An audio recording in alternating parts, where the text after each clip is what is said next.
A machine that processes visual data in microseconds doesn't get tired. It doesn't feel fear.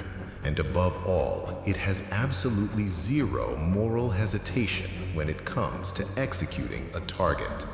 If you get painted on its screen, it will hunt you down with cold mathematical precision. Now, picture the sky blacked out by hundreds of these machines, operating together with a single shared brain, adapting on the fly without needing a central leader. Most folks think this is just a script for a sci-fi blockbuster. Dead wrong. Back in 2013, MIT students and the Pentagon kicked off the Perdix system, dropping 103 autonomous drones straight out of FA-18 fighter jets mid-flight. But here is the brutal curveball nobody is talking about. The biggest threat to your family isn't the drone swarm itself. It is the gear the military is going to use to try and stop them. The only weapon capable of wiping out that kind of attack in the sky is the exact same weapon that will instantly fry the civilian internet, your digital transactions, and your city's grid.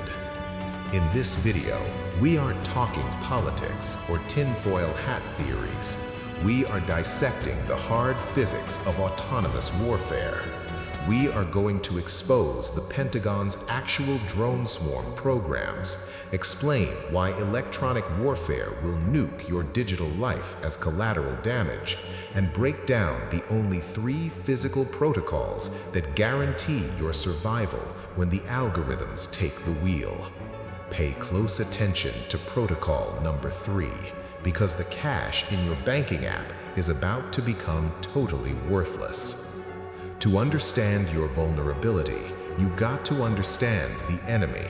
Following the Perdix system, the Navy rolled out the LOCUST tech, a tube-based launcher built to spit out autonomous vehicles in rapid-fire succession. The military math is cold and simple. Hundreds of small drones cost pennies compared to a single tactical aircraft, and they act as massive force multipliers. These machines don't play war. They operate in relentless waves. The first wave is persistent surveillance, sweeping massive areas with mathematical search patterns to map the environment and sniff out defenses. Once targets are painted, the second wave rolls in to suppress and destroy those shields. When the enemy's armor drops, the final lethal strike wave begins. This brings us to a life or death question. How does an army stop hundreds of targets operating in perfect sync? The answer is wide area electronic warfare. And this is exactly where your civilian life goes dark. Old school survival tactics mean squat against a swarm. To neutralize these threats, the military fires up jammers that blast incredibly powerful radio frequency signals designed to sever the drone's comms and crush GPS navigation across a massive footprint. Even more hardcore defense systems use high-power microwaves to fry and scramble the electronics of multiple targets all at once. The ugly truth the mainstream media glosses over is that these microwave weapons and frequency jammers do not care if they're hitting a killer drone or your living room's Wi-Fi router. When high-intensity electronic warfare gets unleashed over an urban center, civilian electronics get cooked, communications go black.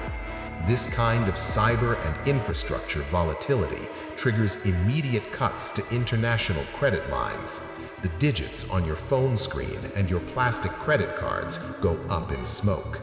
The end of the civilian internet won't come from some hacker in a basement. It will be straight-up collateral damage from controlling the airspace. You can't fight this AI toe-to-toe. When a human is behind the trigger, it takes them 200 to 300 milliseconds just to make a complex decision. Humans hesitate. They make sloppy tactical errors under pressure, and they lose sight of the target. The algorithm, on the other hand, operates on ruthless mathematical laws. It processes visual data in microseconds. It doesn't experience fear, and it doesn't blink.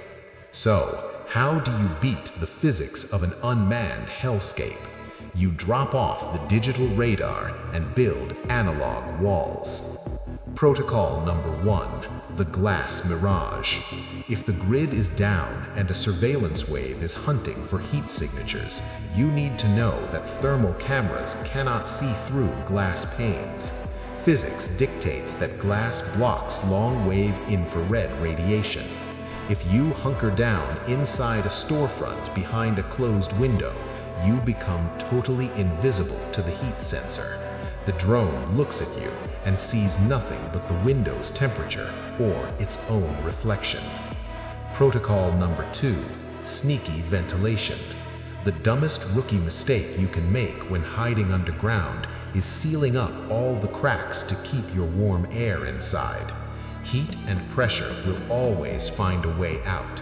When that hot air shoots up into the sky, it creates a massive thermal plume that acts like a giant flare gun for high-altitude drones.